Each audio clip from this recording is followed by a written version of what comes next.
여러분 성경 누가복음 15장 11절 이후를 보면 탕자의 비유라는 말씀이 기록되어져 있습니다. 우리가 교회에서 오랫동안 신앙생활을 하던 또 그렇지 않던 탕자의 비유라고 하는 이야기는 우리가 참 많이 들어봤을 것입니다. 누가복음 15장에 나오는 탕자의 비유는 그 속에는 등장인물들이 여러 나오는데 대표적으로는 아버지가 등장합니다. 그 아버지는 좀 강압적이고 자녀들을 윽박지르며 가르치는 그러한 인물이 아니고 자녀들의 이야기에 충분히 귀를 기울이고 자녀들의 입장에서 생각하려고 하는 참으로 인격적인 그러한 인품을 가지고 있었던 것 같습니다. 그리고 첫째 아들이라고 하는 캐릭터가 등장하는데 여러분 장남은 뭐가 달라도 다르죠. 막내하고는 차원이 다릅니다. 장남은 그래도 장남입니다. 아버지의 마음을 헤아리고 어떻게 하면 아버지를 도와줄까? 그런 입장에 서가지고요. 벌써부터 아버지의 농사를 도와주고 가축을 돌보는 일을 부지런히 살피고 아버지의 재산을 증식시키는 그러한 일에 벌써부터 관리자로 부지런히 이 모양 저 모양으로 성실하게 아버지를 돕는 큰아들이 있습니다. 문제는 둘째 아들입니다. 둘째 아들을 왜 탕자라고 하겠습니까?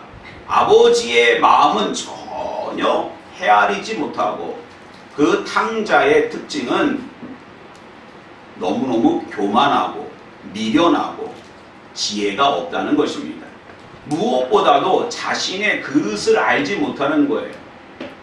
지혜로운 사람은 자신의 그릇의 크기가 어느 정도인가 라는 것을 잘 파악하고 있습니다. 만약에 소크라테스가 이 탕자를 만났다면 뭐라 했을까요? 네? 내 자신을 알라. 주제를 좀 알라. 이렇게 이야기했을 것입니다. 이 주제 파악을 모르는 탕자는 내가 아버지와 형님의 그늘을 벗어나기만 하면 내가 아버지의 재산을 좀 미리 상속만 받는다면 나는 먼 타국으로 가서 크게 내가 성공을 하리라 이런 생각을 했던 것 같습니다. 그래서 어느 날 갑자기 아버지에게 가가지고 아버지 드릴 말씀이 있습니다. 제게 물려줄 그러한 유산을 미리 다 정리해서 미리 상속해 주시기 바랍니다. 여러분 이게 어떤 의미가 있는지 우리는 잘 알고 있습니다. 어떤 의미가 있어요? 멀쩡하게 살아계신 아버지 앞에 유산을 상속해달라고 하는 것은 아버지 빨리 돌아가셨으면 좋겠습니다. 이런 의미가 있는 것이 불효 중에 이런 불효가 없을 것입니다. 그러나 아버지는 화를 내지 않고 바로 큰 아들과 이렇게 의논하지 않고 재산을 정리해서 둘째 아들에게 나누어 줍니다. 둘째 아들은 급하게 급전으로 그것을 현금화해가지고 아버지 잔소리를 전혀 듣지 못하는 먼 타국으로 갑니다. 여러분 이 이야기의 끝을 우리가 너무 잘 알고 있어요. 가서 성공했을까요? 쫄딱 망했을까요? 쫄딱 망했습니다. 뭐 가서 크게 성공할 거리라고 생각했지만 그릇이 안 되니까 가지고 있는 돈 쓸 때까지는 좋았지만 그 돈이 똑 떨어지고 나니까 돼지 우리에서 지엄 열매나 먹는 그러한 초라한 인생이 된 것입니다. 그날 이후에 아버지의 삶은 어떠했을까요?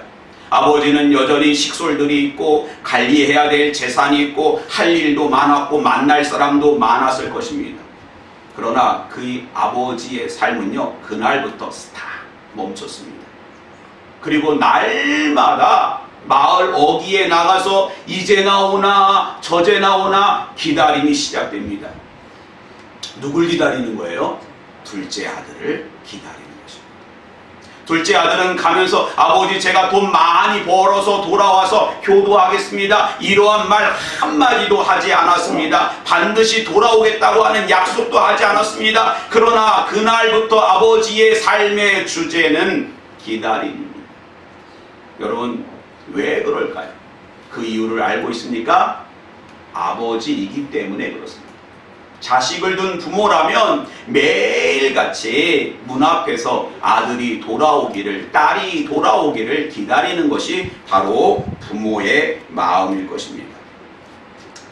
하나님께서 이 비유의 말씀을 왜 주셨을까요? 하나님은 우리를 기다리십니다. 우리가 죄 가운데서 돌이켜 여러분들이 이렇게 나와서 하나님 앞에 예배드리고 하나님께 더 가까이 나아가고 저 천국을 바라보며 이제 아버지 품으로 돌아오라 라고 하는 하나님께서 너희를 이렇게 기다린다라는 것을 말씀을 통해서 알려주신 것입니다. 여러분 기다리는 일은 정말 쉽지 않고 어려운 일입니다. 저는 어렸을 적에 제가 살고 있는 곳은 지금은요 너무너무 발전된 곳인데, 여러분 경기도 양평군 서종이라고 들어보셨어요? 거기가 제 고향이에요. 거기는 예전에 하루에 버스가 많이 들어오지도 않았고, 제가 태어나기 전에는 전기도 안 들어왔고 버스도 안 들어왔어요. 그곳에서 제가 자라났는데 둘째 누님이 학교를 마치고 서울에 취직을 한 거예요. 그리고 저에게 한 가지를 약속했는데, 막내야, 제가 막내거든요. 아무개야, 내가 서울에 가서 가죽 장갑, 가죽 자켓을 꼭 사가지고 오겠다. 그래서 그 약속을 듣고요, 제가 그날부터 뭘 했겠습니까? 기다리는 거예요. 왜? 당시에 가죽 자켓이라고 하면은 사람들이 너무 좋아했어요. 왜냐하면 영화배우 신성일 씨가 가죽 자켓을 입고 있었기 때문에, 양평에서 가죽 자켓을 입었다? 그러면 작은 신성일이 되는 거예요. 그때부터 동네에서 인기가 올라가는 겁니다. 그럼 매일 기다리는 거예요. 엄마 언제 와? 누나 언제 와? 야 명절 되면 오겠지. 아 명절이 언제야? 저는 그때 야 기다린다고 하는 것이 이렇게 어려운 것이구나, 괴로운 일이구나, 고통스러운 일이구나 라는 것을 알았습니다. 그러나 여러분 오늘 설교 제목은 기다림의 미학입니다. 기다림이라고 하는 것은 너무너무 괴롭고 고통스럽고 힘든 일이지만, 이것을 다른 각도로 본다면 이 기다림이라고 하는 것은 그 아름다움이고 지혜가 있고 능력이 있고 힘이 있는 그 가운데 우리가 발견하지 못한 아름다움의 가치가 충분히 있다는 것입니다.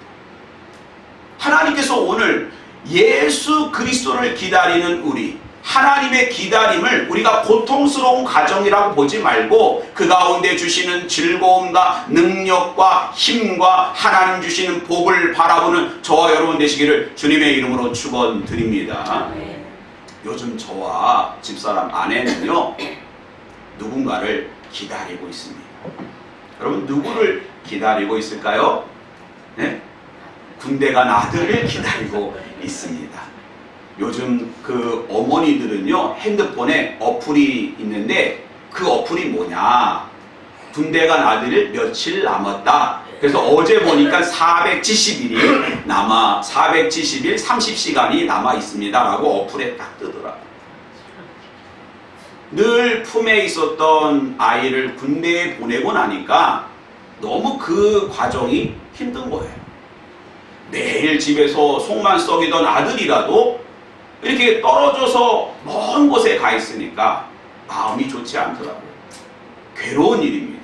언제 시간이 지나갈까? 그런데 그것을 다른 이 기다림의 아름다움으로 묵상하니까 너무 좋은 거예요. 아, 하나님께서 이 아이를 군대라고 하는 그 과정 속에서 하나님을 인격적으로 만날 수 있는 기회를 주시고, 엄마 아빠가 가서 예배드리자라는 말을 하지 않아도 교회에 있는 그 부대 안에 있는 교회에 가서 예배드리고, 또 삼시세끼 잘 챙겨 먹고, 그 다음에 또 여러 가지 건강하고 좋은 많은 사람들을 만날 수 있는 너무너무 기다림의 아름다움이 하나님 주시는 복이 그 가운데 있겠구나, 이런 생각을 하게 됩니다.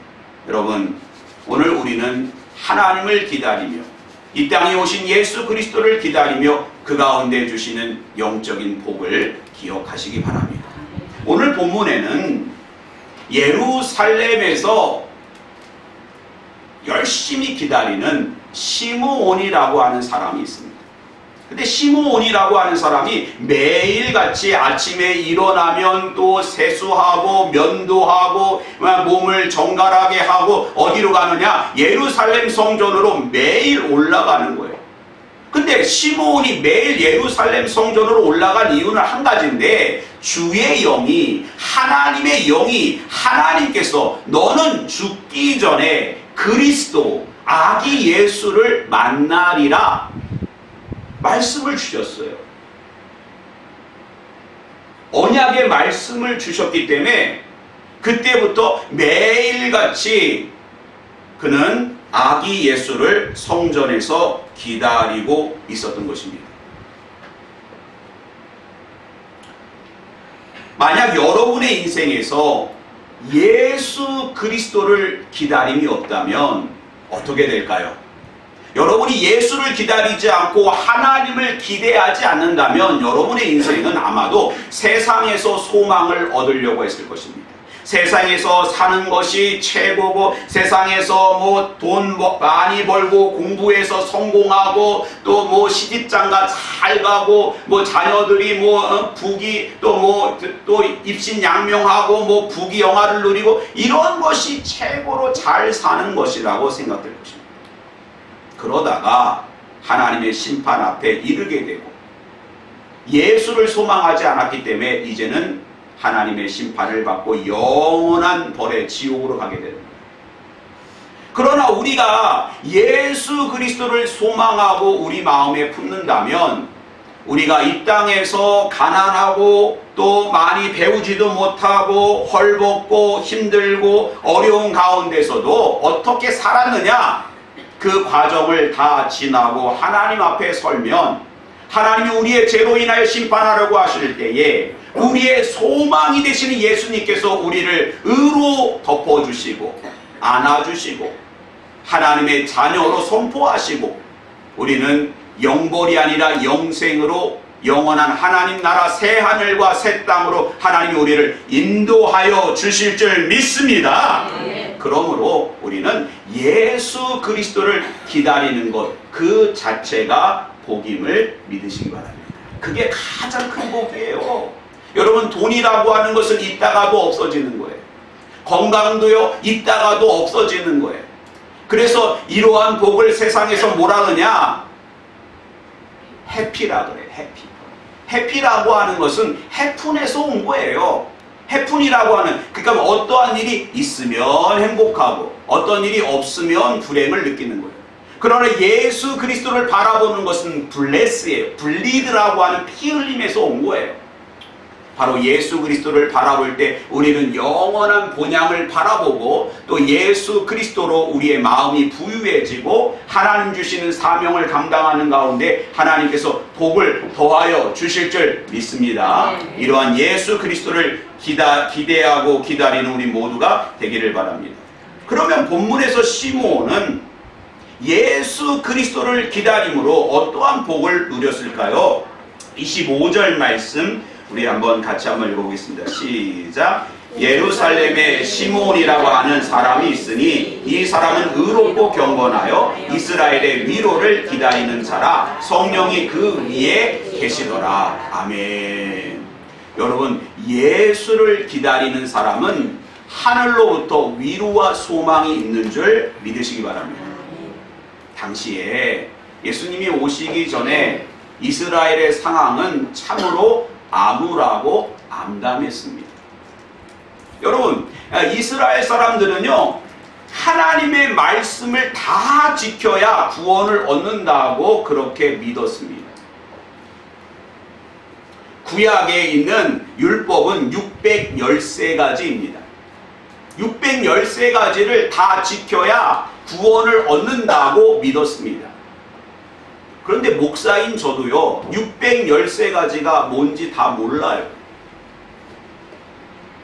그러므로 하나님의 율법을 알면 알수록 어떠한 일이 오느냐? 우리가 하나님 앞에 이렇게 죄가 많구나, 이거를 깨닫게 되는 거예요.